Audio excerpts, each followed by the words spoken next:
الله الرحمن الرحیم. السلام علیکم درنو عزتمنو شغل ملګرو، د خوشحال خان له خوا څخه د مینې او د اخلاص ټک ټک سلامونه ومنئ. په دې هیله سره چې تاسو به ټول روغ جوړ او خوشحاله یاست. د روژې درېیمه عشره او بالکل اخري شپې بس تاسو پرسکونه په ارامه سره او په خوشحالۍ سره د روژې میاشت چې دی هغه تاسو به تېروئ، چونکې د بدقسمتۍ څخه زموږ خلک چې کوم دي هغه د روژې په میاشت کې د دوی جذبات چې دی هغه ډېر زیات راپورته سي، چونکې روژه چې دا هغه د عبادت سره چې دی د خلکو سره د ښایسته سلوک میاشت هم ده. نه یوازې روژه بلکې د روژې نه علاوه هم چې ټول کال موږ تېرو باید چې موږ سره په خوش اسلوبي سره، په خوشحالي سره، په ورورګروي سره یو د بل خیال وساتو او دا میاشت چې کوم د قدرمون هغه موږ تېره کړو. لیکن زموږ کم دی لکه څنګه چې ما د جذبات خبره وکړه، همیشه زموږ په روژه کې چې دی هغه جذبات ډېر زیات سي. یعنې که روژه موږ د الله دپاره نیسو، په بل باندې دا احسان کړو چې دا روژه ما د نیولې ده، نو دا رقم روژه نه نیول چې دی هغه صحیح دی. نو د درېیمې عشرې خپرونه ده او زما په خیال کوم چې زما اندازه ده د روژې د میاشت زما دا آخري خپرونه ده. بیا به نو د اختره بعد نارمل خپرونې چې کوم دی قدرمنو هغه به کېږي. د نن پروګرام خاص ځکه دی قدرمنو چې د نن په پروګرام کې زموږ سره دوه میلمانه دي او د نن په پروګرام کې موږ د روژې کې چې کوم زکات دی ډېر اهم دغه دی، موږ دې ته په خاص نظر کتلي نه دي او که څوک ورته ګوري هغه د هغې په کلکولیشن یعنې که په حساب کتاب باندې نه دي خبر. نو زکات سوله، فطرانه سوله او د روژې سره تړلي بېلابېله چې کوم مسلې او مسایل دي، سوالات دي، د هغو په هکله سره موږ خبره کوو. په تېر پروګرام کې هم موږ راغوښتي یو حافظ صاحب نه زموږ میلمه دی پروګرام کې، حافظ نصیب الله صاحب. ستاسو یو جهان مننه، خوشحاله اوسئ. او قدرمنو حافظ صاحب سره به موږ دا ټول معاملات چې دي هغه ډسکس کوو، خبره به ورسره کوو. دې نه علاوه چې کوم دی چې یو خواته د روژې خبرې سي، بیا یقینا بلې خواته د صحت خبره هم راځي. د زیات خوراک او د نه خوراک کولو او د روژې بعد د خوراک کولو هم یو برخه شته چې پکې موږ ډېر زیات چې دی خوراک خواته چې دی، چونکې زموږ ګرده میاشت روژه وي او موږ په خوراک باندې دومره زیات اموخته نه یو. بیا د اختره بعد چې کوم دی هغه زموږ د خوراک ترتیب سره خراب سي، بیا ډېرې زیاتې ناروغیانې او ناجوړیانې هم پیدا سي. نو په دې هکله سره او د روژې چې کوم میډیکلي چې کومې فایدې دي په دې هکله سره او بېلابېل دا تر نور سوالات زما سره هم ستاسو سره به هم تاسو هم د ټلیفون په لاره باندې هغه سوالات کولی سي. زموږ دویمه میلمه چې دا هغه راسره ده، لیکن یوه خبره زه کوم چې نن پروګرام چې کوم دی هغه په پښتو او په اردو په دواړو کې وي، چونکې زموږ دویمه میلمه چې کومه ده میلمنه هغه چې کومه ده هغه په پښتو ژبې سره واقف نه ده، ځکه زه د هغه سره پوښتنې سوالات په اردو باندې کوم. قدرمنو زموږ دویمه میلمنه چې ده ډاکټر خوله خورا سره ده. آپ کا بہت شکریہ. او قدرمنو ډاکټر صاحبه سره چې دی هغه هم زه بېلابېلې پوښتنې کوم، لیکن اول زه راځم د حافظ صاحب خواته. حافظ صاحب ستاسو یو ځان یو ځل بیا ډېر زیاته مننه. زما اوله پوښتنه دا ده چونکې د روژې اخري شپې دي، ډېر زیات مسایل موږ ډسکس کړي دي او د هغې سوالات تاسو هم او زموږ بل مفتي صاحب دی، مفتي هغه محمد صاحب، هغه هم د دې جوابات راکړي دي. زه نن راځم د فطرانې په هکله سره که نه چې فطرانه چې دا په کومو دا رقم خلکو باندې چې دا هغه واجب ده. ولې زموږ په معاشره کې د بدقسمتۍ دا ښایسته کم چې حقداره نه دي هغه هم په لاین کې ولاړ دي که نه، نو موږ د دې پهچان باید چې څه ته راوکړو او په کومو کسانو باندې دا فطرانه واجب ده. بسم الله الرحمن الرحیم نحمده ونصلي على رسوله الكريم اما بعد فاعوذ بالله من الشيطان الرجيم بسم الله الرحمن الرحيم يا ايها الذين امنوا اتقوا الله وقولوا قولا سديدا صدق الله العظيم. د ټول د مخه خوشحال خان استا او د پروډوسر بلوچ خان صاحب زه شکر گزارم د نن د دعوت راکول پر بنیاد باندې مننه چې دا د روژې رمضان مبارک چې کوم دی هغه آخري پروګرام هم دی. کېدلی چې بیا دا روژه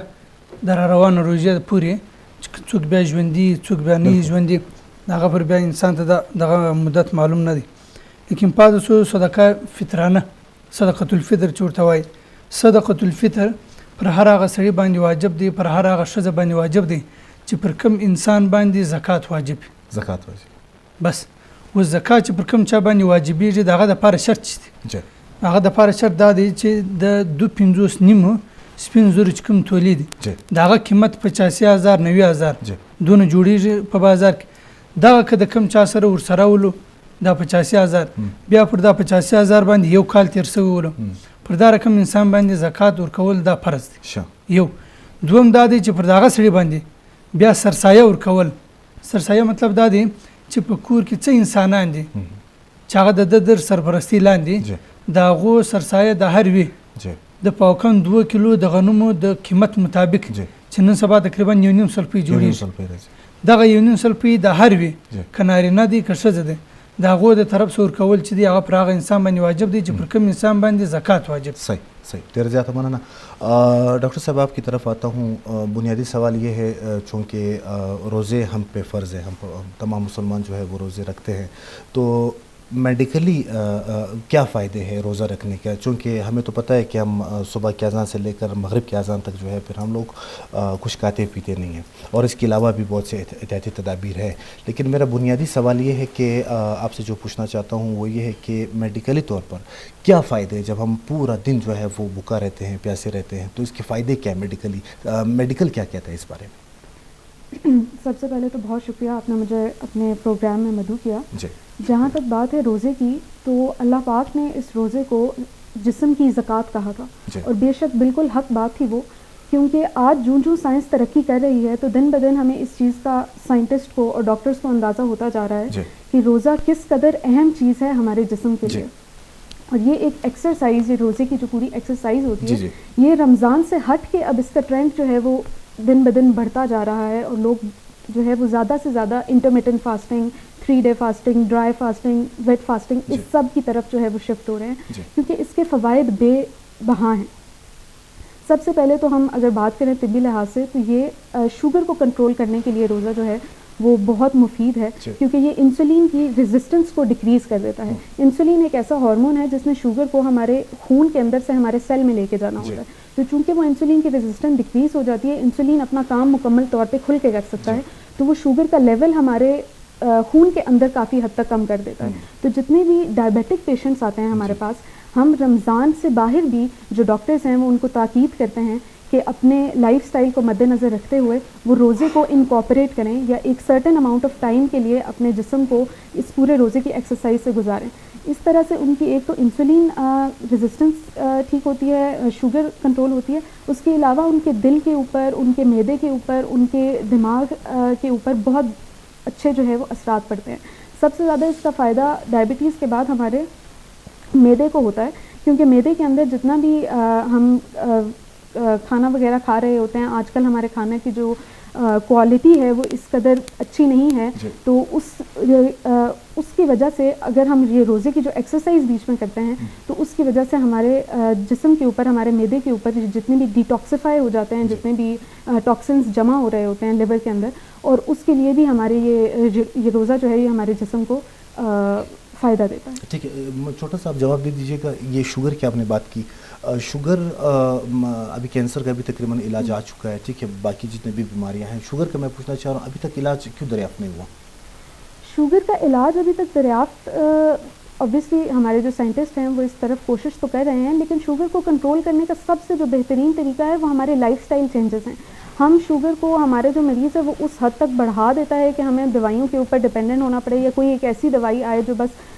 جادو کا کام کرے اور شوگر بالکل ختم کر دے. تو اس طرح کی کوئی بھی دوائی فی الوقت تو ہمارے پاس پروڈیوس نہیں ہے. امید ہے کہ آگے جا کے جو ہے وہ اسے کنٹرول کرنے کے لیے, یا اس کو بالکل چھٹکارا اس سے پانے کے لیے ہمارے سائنٹسٹ اس چیز میں کامیاب ہوں گے کہ کچھ کریں گے. لیکن فی الوقت اگر ہم لائف سٹائل میں کچھ چینجز کر لیں, جس میں ویٹ کنٹرول سب سے پہلی بات آتا ہے, جس میں ایک ایکٹیو ہیلدی لائف سٹائل آتا ہے, جس میں ایک نان سیڈنٹری لائف سٹائل, جس میں ہم ہر وقت بیٹھے نہ رہیں, ہم تھوڑا سا ایکٹیولی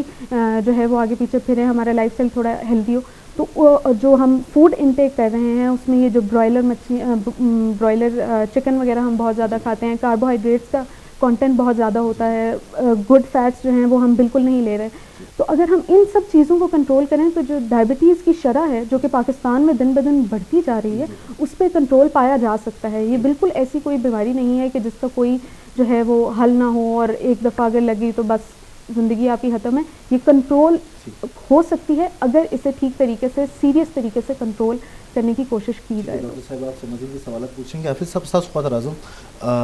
چونکې دا هم د زکات فطرنې سره تړلی یو سوال دی. یو ښځه مالداره ده ډېره زیاته, ټیک سو, لا دا د دې دومره حیثیت دومره دی چې دا یو فطرانه او زکات ورکولی شي. که چیرې دا یې ورکولی شي نو دا خپل د کوچنیانو فطرانه له خپل د مور پلار هغه ورکولی شي, دا زما سوال دی. فطرانه زکات دا دواړو کې فرق دی. فطرانه چې د ښځه که چیرې مالداره, دونه مالداره چې پر هغې باندې زکات واجب, بیا د دې ښځې دپاره فطرانه ورکول هم پر دې باندې بیا واجب دي. و د فطرانه د اولاد د طرفه څخه د سړي د طرفه څخه یا د مور د پلار د طرف څخه دا نشي ورکولی، بلکې د خپل ځان د طرف څخه خپله یوه فطرانه دا ورکولی شي. خپل د ځان غسل د بچانو د سړیو د والدین د طرفه څخه فطرانه نشي ورکولی. که چیرې د دې خاوند چې دی هغه مالي طور کمزور و نو بیا په صورت دا ورکولی شي چې خاوند یې کمزوري بیا چې د خاوند د طرف څخه ورکړي او چې مثال خاوند یې نشي ورکولی که نه او دا یې ورکړي چې مثال زما خاوند کمزور دی مالي لحاظ زما سره پیسې شته نو چونکې زه د خپل هغه د خاوند چې کوم شرعي حق دی کوم چې باید چې دی یې ورکړي کوم چې په ده حکم دی هغه دا ورکولی شي. په ده باندې خو نو حکم نشته. ښه اوس ګوره که چیرې خاوند غریب وي او ښځه چې وي هغه مالداره وي نو اوس پر ښځه باندې فطرانه واجب ده، پر خاوند باندې نه دی واجب. نو چې پر خاوند نه سو واجب نو بیا ښځه د خاوند د طرفه څخه فطرانه بیا نشي ورکولی. ولې د فطرانه زکات دا دی چې انسان د خپل ځان د طرف څخه ورکولی شي. ښځه خاص کر چې دغه فطرانه د خپل ځان د طرف څخه ورکولی شي چې د خپل اولاد د طرفه څخه هغه هم نشي ورکولی. د سړي د طرف څخه که چیرې سړی غریب ولو د غریب کېدو باوجود هم پر هغه باندې ګرځي فطرانه بیا واجب ده نه. صحیح. حافظ صاحب یو بل پوښتنه مختصره تاسو جواب راکړئ. زکات چې کوم دی اکثرو خلکو چونکې تا ټول چې کال په پرسي که نه ته به زکات ورکوې هغه مختلفه دغه دی هغه ته زه مخته راځم. دا رقم کنډیشن په یو چا باندې راشي د ده کال پرې د ده زکات ورکولو ټایم وي لیکن د ده سره پیسې نه وي نو د ده اراده دا وي چیرې په مستقبل کې زما سره پیسې رالې یعنې کې کال بعد کال چې پرس انسان پیسې ورکوي که نه یو مسلمان نو که چیرې د یو 2 کاله بعد پیسې ورکوي یو کال پور سي یعنی کې یو کال د زکات نه کی ور د سره هغه ټیم پیسې موجوده نه وي د پیسې ګره په کاروبار ودل شاوخه سره پساوي دا ټیم د سره دومره پیسې نه وي چې د په پیسو باندې څومره زکات راځي د هغه ورکی کچیر د یو کال وقفه پکې راسي در روان کال د دوړو کلونو غور کی په دې کې خو مثلا نسته هغه مثلا نه د بخښه بلکې دا دی چې د چا څه پور واخی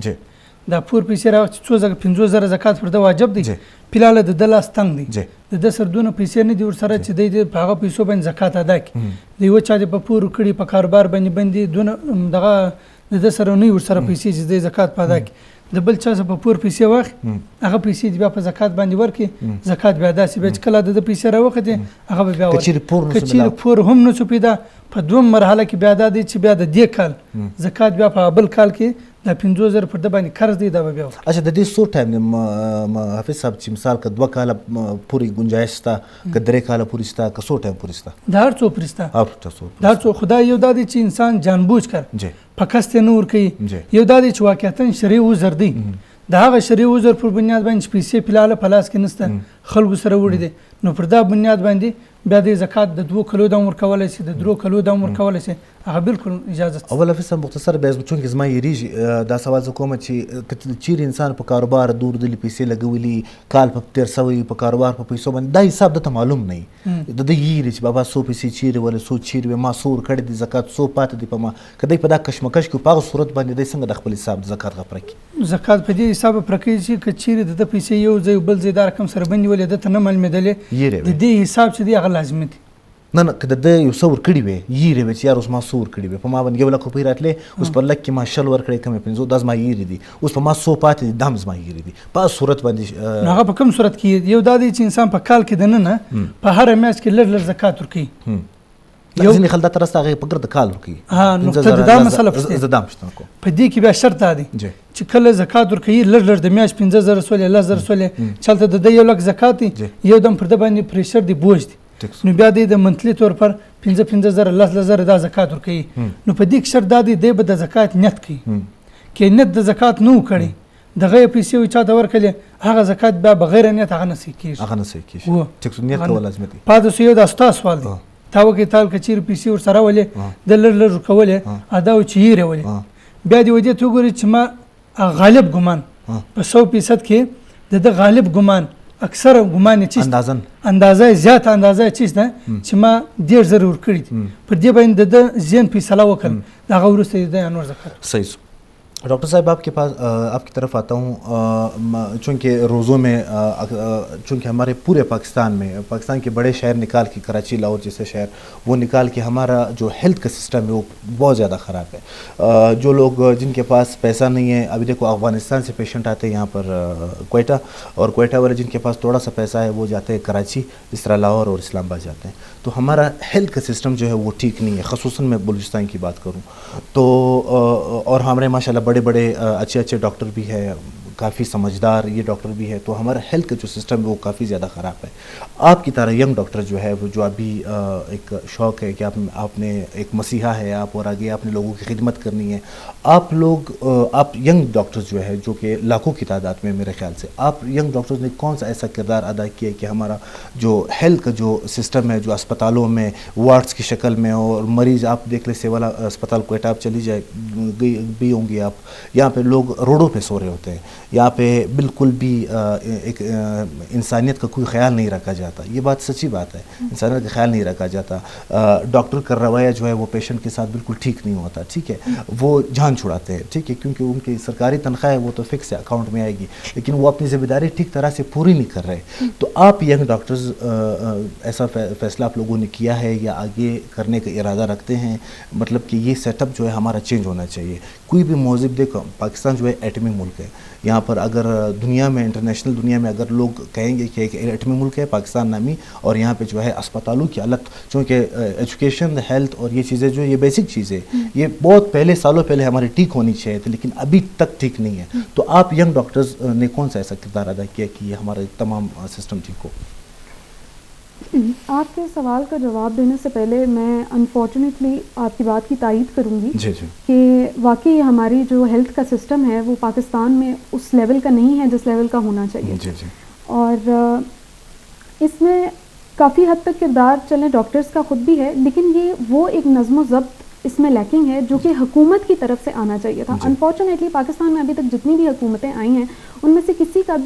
ایک کا بھی پرائورٹی لسٹ میں ہیلتھ سسٹم کو اپ گریڈ کرنا یا ہیلتھ سسٹم کے اوپر کام کرنا، محنت کا شلوک لگانا ہیلتھ سسٹم کے ٹاپ کے اوپر، وہ کسی کی بھی پرائورٹی نہیں تھا. اور جس کا جو خمیازہ ہے وہ ایک عام انسان کو بھگتنا پڑتا ہے جب وہ اس طرح کے ایک سب سٹینڈرڈ ہیلتھ کیئر کے پاس آتا ہے اپنی پریشانی لے کر.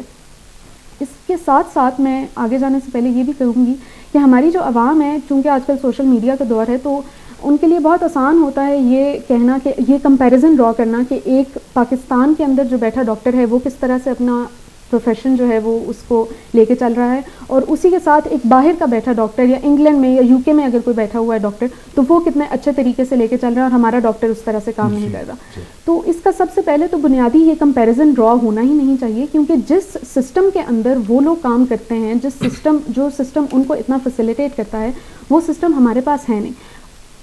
ویسی صورتحال کے اندر پاکستانی ڈاکٹر بے حد لگن اور بے حد محنت کے ساتھ اپنا کام کرتے ہیں. ہاں چونکہ کچھ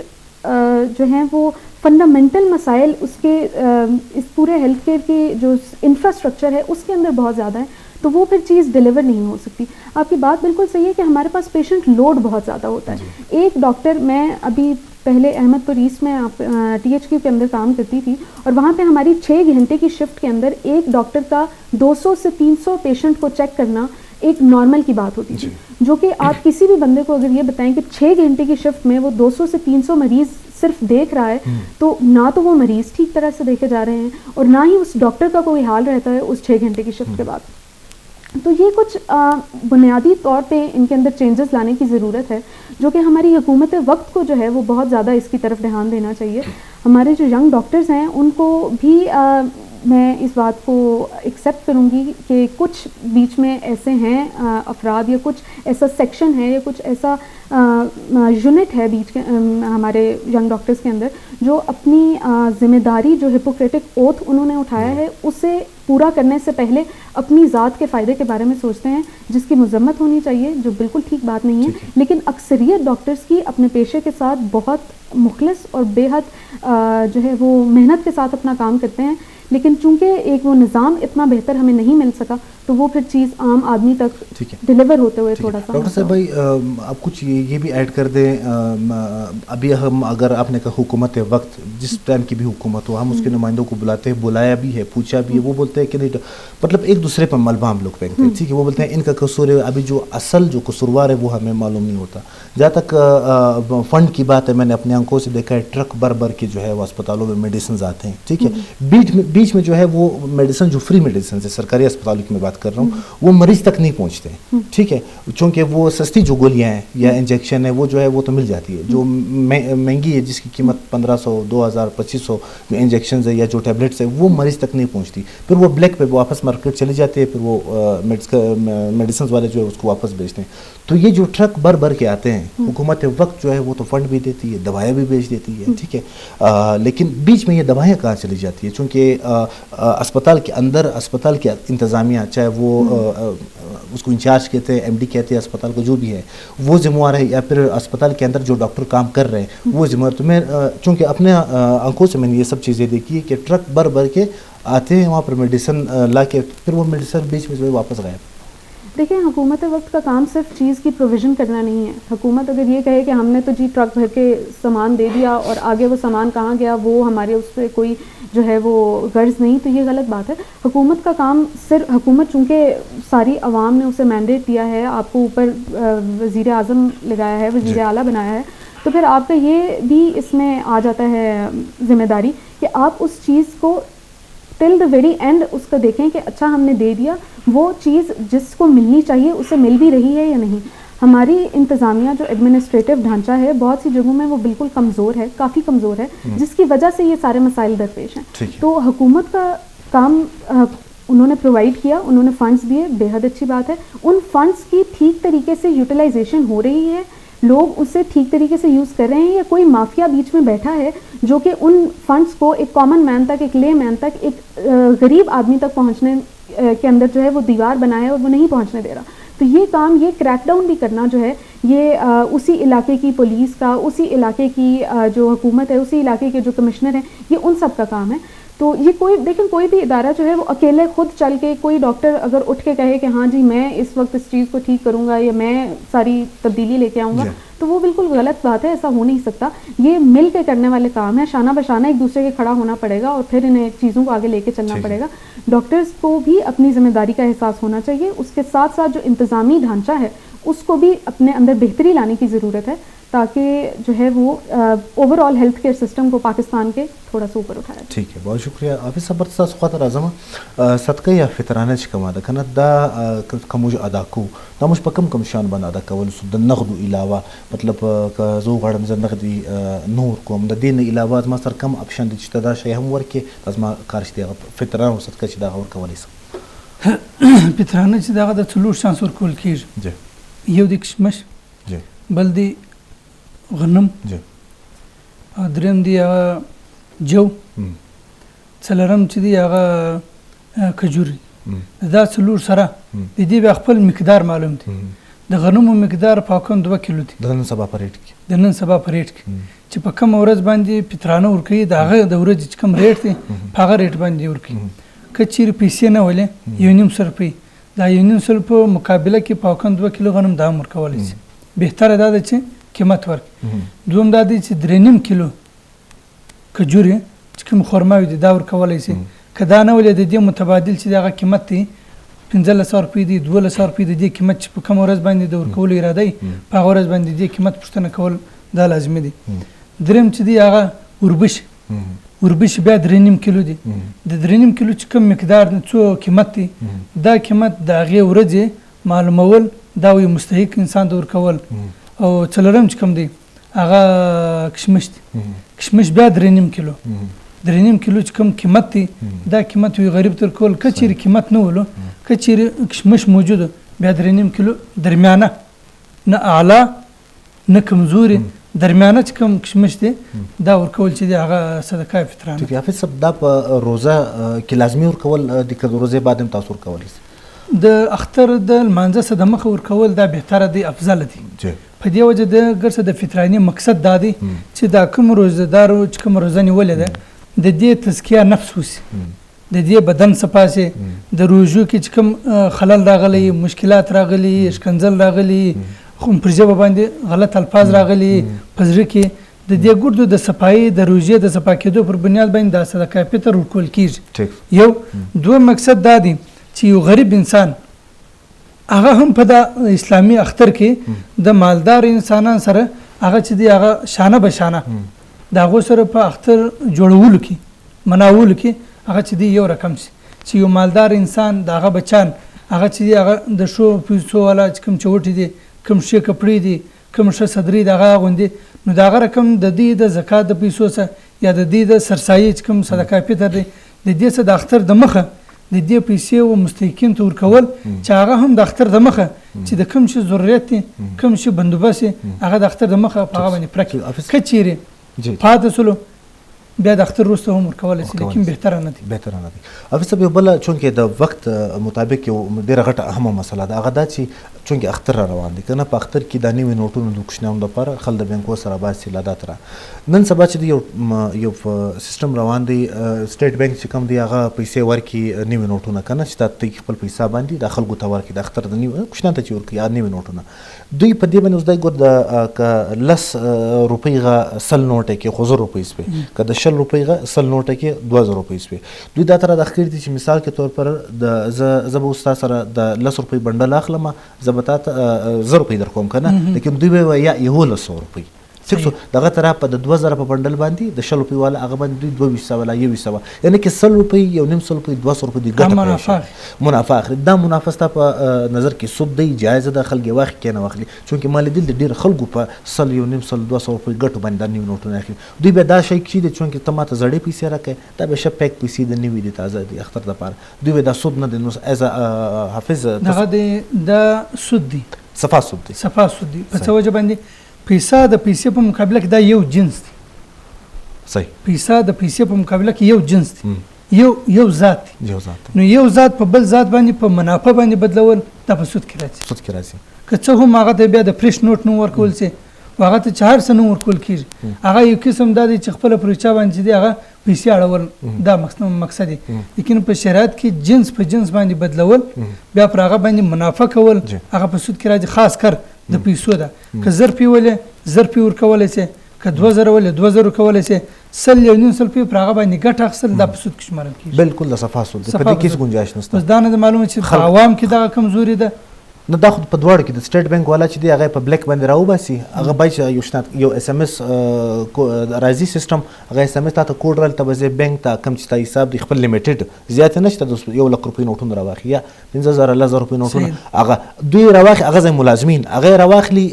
راوي باسي به 100 200 روپۍ ته په ګټه ورکړي په مای خرڅ کې زه راولاړ سم پته په ګټه خرڅ کوم دا رقم د دې قیمت 200 روپۍ ته ورسیږي دغه د دواړو پکې مولوي که چې ریپبلیک دا رقم چې ډایرکټ بینک لره ولاړ شي په بینک هم په دغه طریقه باندې ملاوي هغه نسته هغه په بینک په دغه طریقه نه ملاوي شي په بینک دی وجه نه ملاوي نو خالته پابندي ده او پابندي په بینک په دغه طریقه نه ملاوي بهر بینک ولا نور خلکو ته د افیشل سیستم نه علاوه ورکی هغه به راس وخت په ګټ خرڅ کی ځکه ما دا پښتنو کړ چې په ډیر لوی تعداد کې چونکه سود ویا کوشنی ګناه نه ورکول والا هغه کې د خبرې کول والا د مشورې ورکول والا د خصول والا دا ګرځي په سود کې ملوث سود کې راځي ڈاکٹر صاحب آپ کی طرف آتا ہوں چونکہ اگر ہم یورپ کو دیکھیں وہاں پہ جو ڈاکٹرز ہیں بڑا ہی ایزی کوشچن ہے وہاں پہ وہ پیشنٹس کے ساتھ جیسے میں نے پہلے کہا رویہ ان کا بہت ٹھیک ہوتا ہے وہاں پہ کم سے کم ایک ڈاکٹر جو ہے وہ 5 سے 6 پیشنٹ وہ ڈاکٹر دیکھتا ہے لیکن اگر ہمارے ہاں دیکھا جائے ایک تو ڈاکٹر جو ہے وہ سرکاری اسپتال میں اس کے علاوہ اس کی پھر پرائیویٹ کلینک میں وہ 50-60 مریض جتنا بھی ہو سکے یہ نہیں کہ میں تک گیا ڈاکٹر نہیں بولتا کہ میں تک گیا اس کے بعد میں مریض نہیں دیکھوں گا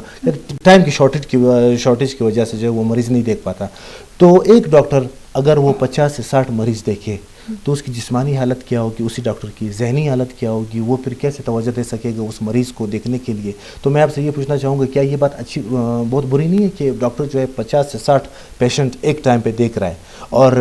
ہر پیشنٹ کو جو ہے وہ 1 سے 1.5 سے 2 منٹ ملتے ہیں پھر نیکسٹ پیشنٹ چونکہ تعلق تو فیس کے ساتھ ہوتا ہے تو یہ آپ کے نظر میں چونکہ آپ ینگ ڈاکٹر ہیں میں بولتا ہوں کہ جو بھی ہر ملک کیوں نوجوان کو زیادہ ترجیح دیتا ہے کیونکہ نوجوان جو ہے ان فیوچر چینج لاتے ہیں تو آپ بھی ینگ ڈاکٹر ہیں آپ کے ساتھ آپ کے اور بھی کولیگز ہوں گی تو آپ یہ آپ لوگوں کا کیا مائنڈ سیٹ ہے ینگ ڈاکٹرس کا کہ ان فیوچر جب آپ انشاءاللہ آگے بڑے ڈاکٹرز بنیں گے تو آپ یہ ٹرینڈ ختم نہیں کریں گے کہ یار ایک ڈاکٹر 50 سے 60 پیشنٹ دیکھ رہا ہے آپ کے سوال میں ہی آپ کا جواب ہے کہ واقعی یہ ٹرینڈ بالکل نہیں ہونا چاہیے. جس طرح ہم یو کے یو ایس سے ان کے ایک ہیلتھ کیئر سسٹم کو اسٹینڈرڈ سمجھتے ہیں, تو وہاں پہ بھی ایک جو ڈاکٹر ہے اس کے پر ڈے کا جو پیشنٹ لوڈ ہے وہ 16 سے زیادہ مریض وہ دیکھ ہی نہیں سکتا. جس دن فل بھی ہوگا اس کا دن فل اپوائنٹمنٹس بھی ہوں گی تو وہ 16 سے 17 مریض دیکھے گا, اس سے اوپر وہ نہیں دیکھتا. اس کی وجہ سے مریض کو بھی فائدہ ہوتا ہے کیونکہ وہ ایک بہت ڈیٹیل طریقے سے ان کی ہسٹری لی جاتی ہے, انہیں اچھے طریقے سے چیک کیا جاتا ہے. اور اس کے علاوہ ڈاکٹر کی چونکہ اپنی توانائی بھی ٹھیک رہتی ہے, اچھی رہتی ہے, تو اس وجہ سے وہ بھی ان ریٹرن اگین مریض کو اس کا وہ اچھے زیادہ بہتر طریقے سے جو ہے وہ دیکھ سکتا ہے. یہ آپ کی بات بالکل صحیح ہے کہ ہمارے یہاں پرائیویٹ پریکٹس کا جو ٹرینڈ ہے وہ بہت زیادہ دن بدن بڑھتا جا رہا ہے. آئی تھنک کہ اس چیز کے اوپر کریک ڈاؤن ہونا چاہیے. ایک لا یا کوئی اس طرح کا لیجسلیشن ضرور پاس ہونی چاہیے کہ ڈاکٹرز انہیں بالکل ختم نہ کیا جائے پرائیویٹ پریکٹس کو, ان کے اس سے ان کو الاؤ ہونی چاہیے کہ وہ پرائیویٹ پریکٹس کریں. لیکن کیونکہ ہر ایک کو سرکاری نوکریوں کا جو آج کل حال ہے وہ آپ میرے سے بہتر جانتے ہیں کہ بہت مشکل ہوتا ہے کہ ہر ڈاکٹر کو سرکاری نوکری بھی مل جائے. تو پرائیویٹ اداروں کے اندر اگر وہ پرائیویٹ پریکٹس اپنی کر رہے ہیں, اپنی ڈگری کو ضائع نہیں کر رہے, تو ایک طرح سے اچھی بات ہے, انہیں پرائیویٹ پریکٹس کرنے دینی چاہیے. لیکن اگر کوئی ڈاکٹر سرکاری کے ساتھ ساتھ پرائیویٹ کو بھی جو ہے وہ اسے مس یوز کر رہا ہے, اپنے جو اس کے ہاتھ میں ڈگری ہے یا اس کے ہاتھ میں جو پاور اسے ملی ہے اس کو مس یوز کر رہا ہے, تو اس کے اوپر ڈیفینیٹلی کریک ڈاؤن ہونا چاہیے. اس کو کوئی لیجسلیشن اس طرح کی آنی چاہیے سامنے کہ اس کو لمٹ کر دیا جائے کہ اگر ایک ڈاکٹر سرکاری نوکری کر رہا ہے تو پھر کچھ مخصوص آرز ہوں گے جن کے لیے وہ پرائیویٹ پریکٹس کر سکے. وہ یہ نہ کہے کہ اس نے سرکاری والے ٹائم پہ اپنی سرکاری کی جو ہے وہ پے لے, ساتھ میں اس نے اپنے پرائیویٹ پریکٹس ادھر بھی شروع کی ہو, پھر گھر جا کے الگ سے اپنا کلینک لگا لے, پھر ویکینڈ پہ کہیں اور جا کے الگ سے اپنا کلینک لگا لے. تو یہ ایک تھوڑی سی ظاہری بات ہے کہ اس کے اوپر جو ہے لیجسلیشن ہونی. ایک اور سوال میں ایڈ کروں گا, وہ یہ کہ ایز ینگ ڈاکٹر چونکہ آپ ہیں, آپ کیا سوچ رکھتی ہے کہ ہمارے جو ہیلتھ سسٹم ہے, آپ کی کیا سوچ ہے؟ میں تو اپنی سوچ بتا دی کہ یہ مسائل ہے, آپ کیا سوچ رکھتی ہے کہ ہمارا ہیلتھ سسٹم کس طرح ہونا چاہیے؟ ابھی اس طرح ہے, اس طرح ہونا چاہیے, آپ کیا سوچ رکھتی ہے؟ آئی تھنک سب سے پہلے تو اگر ہم اسٹارٹ کریں تو اس کے اندر تھوڑا سا انفراسٹرکچرل چینجز ہمیں لانے چاہیے. پیشنٹ سے اسٹارٹ کریں کہ پیشنٹ لوڈ کو تھوڑا سا ہمیں لمٹ کرنا چاہیے. اس کا فائدہ ان ریٹرن پیشنٹس کو خود ہی ہوگا کیونکہ پھر ڈاکٹر بہتر طریقے سے انہیں دیکھ سکے گا. ساتھ میں یہ کہ ڈاکٹرز کو جو فیسلٹیز ہیں, جو ڈاکٹرز جس انوائرمنٹ میں کام کرتے ہیں, جو وارڈز کی حالتیں ہیں, جو ان کے رومز کی حالتیں ہیں, جو وہاں پہ بیٹھے او پی ڈیز کی حالت ہے, ان سب کے اوپر اگر تھوڑا سا کام کیا جائے تو بھی اس کا جو فائدہ ہے وہ گھوم کے دوبارہ سے پیشنٹ کو جو ہے وہ فائدہ آئے گا. جب وہ آئے گا تو اس کے لیے زیادہ اسموتھ طریقے سے اس کے لیے جو ہے وہ ایک ہاسپٹل کے اندر ایک اسموتھ انوائرمنٹ ہوگا جس کے اندر سے وہ جا کے اپنا چیک اپ کرا سکتا ہے. اس میں ایک بہت زیادہ جو فیکٹر ہے وہ فارمیسیز کا اور فارماسیوٹیکلس کا جو مافیا ہے ہمارے ڈاکٹرز کے ساتھ انکارپوریٹڈ ایک اوپر والے لیول پہ, اس کو اوپر بھی کریک ڈاؤن کرنا چاہیے. اس کے اوپر بھی دیکھنا چاہیے کہ یہ جو فارمیسیز اور ہاسپٹلس کے اندر جو ایک گٹھ جوڑ ہوتا ہے کہ دوائیاں کس قسم کی دینی ہیں اور کس قسم کی نہیں, تو اس کے اوپر بھی کچھ ذمہ دار جو افسران ہیں ان سب کو اپوائنٹ کرنا چاہیے اور دیکھنا چاہیے کہ یہ جو چیز ہے یہ ہمارے عام آدمی کو فائدہ نہیں دے رہی, عام آدمی کو نقصان پہنچا رہی ہے, تو اس کے اوپر بھی ہم جو ہے وہ تھوڑا سا خیال کریں. چلو ٹھیک ہے. حافظ صاحب, چونکہ وقت زیادہ کم پاتو سو زما سوال دادی د روزې میاشت کې هم د روزې نه میاشت علاوه هم چې کوم موږ پېشلمۍ کوو که نه, لا کوم چې موږ روزمات کو موږ په اذان باندې خوله بندو او په اذان باندې ماښام په اذان باندې چې کوم دی هغه موږ روزه ماتو. نو د اذان مست دی لازمي دی, لیکن د دې یوه نقشه نماز هم دی که نه, پای کې چې دی کوم چې وخت داخله سي خپل ټایمینګ دی دا میاشت هغه جلا جلا, نو که د هغې مطابق موږ پېشلمۍ او روزمات کوو. د دې علاوه د روزې د میاشت علاوه هم چې کوم موږ نور منځونه کوو, د ماپښین وخت چې څنګه را داخل سو هغه ټایم لمونځ جایزه دی کول که یا د ملا صاحب اذان به یوره کېږي بیا موږ لمونځ کولی سو؟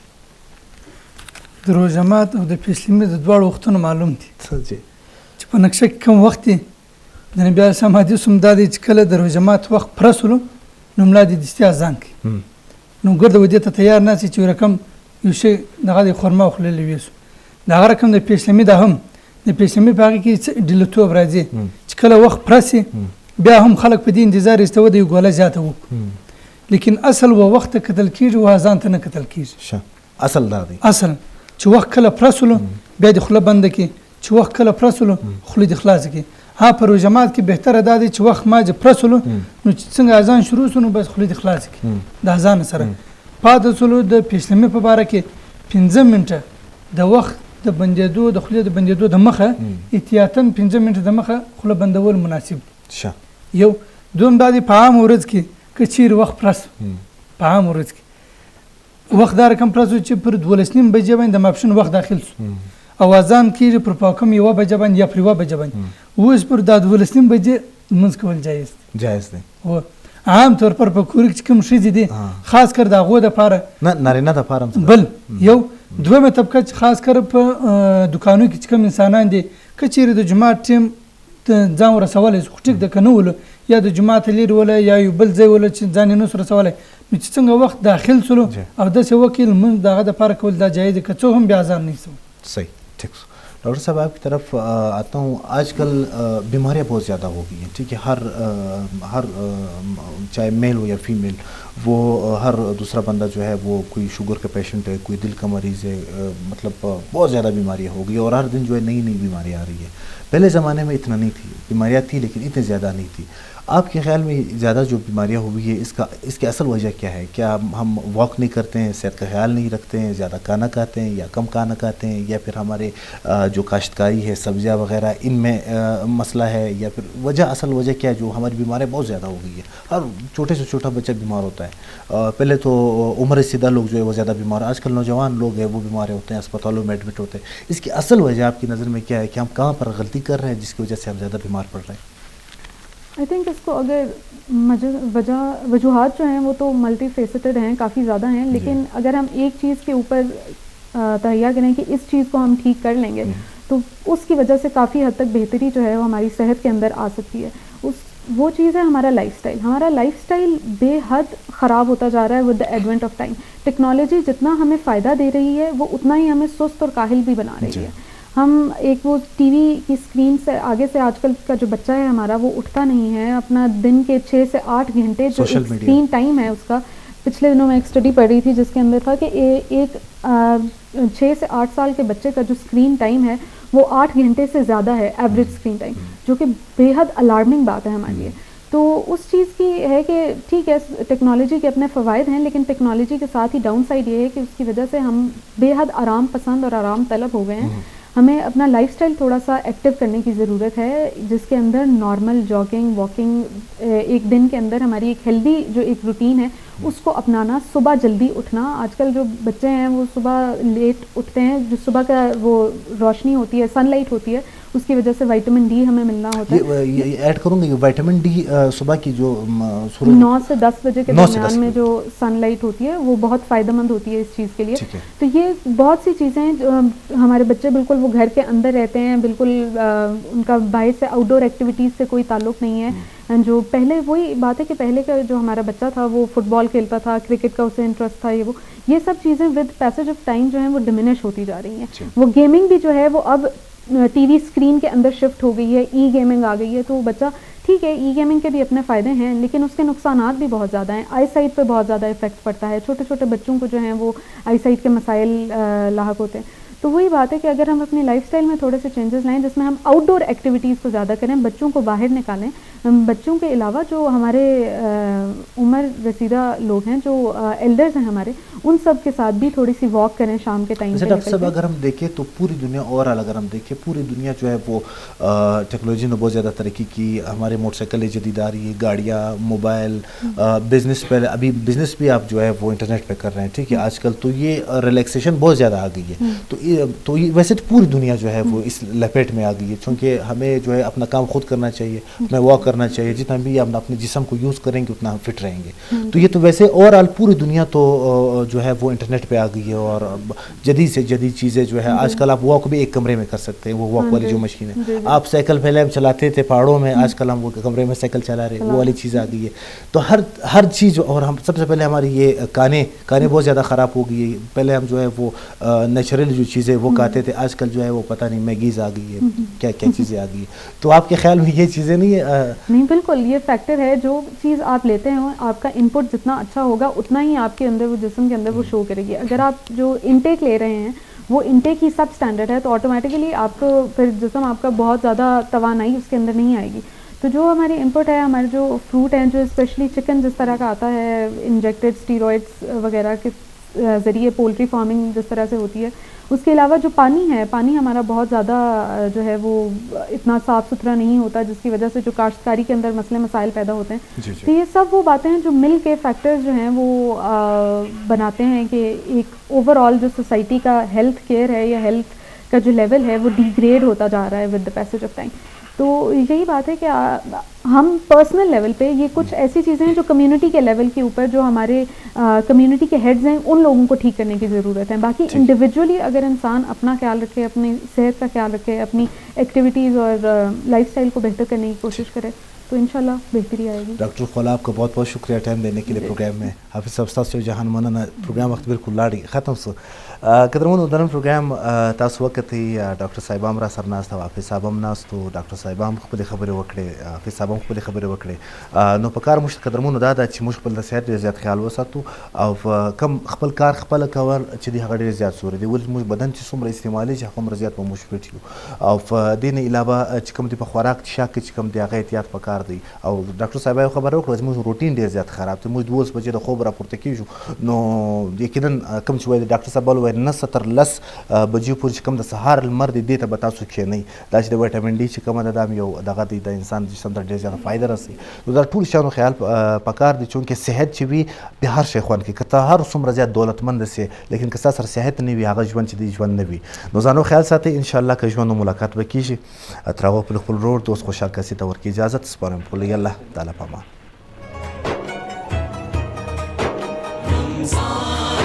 Pakistan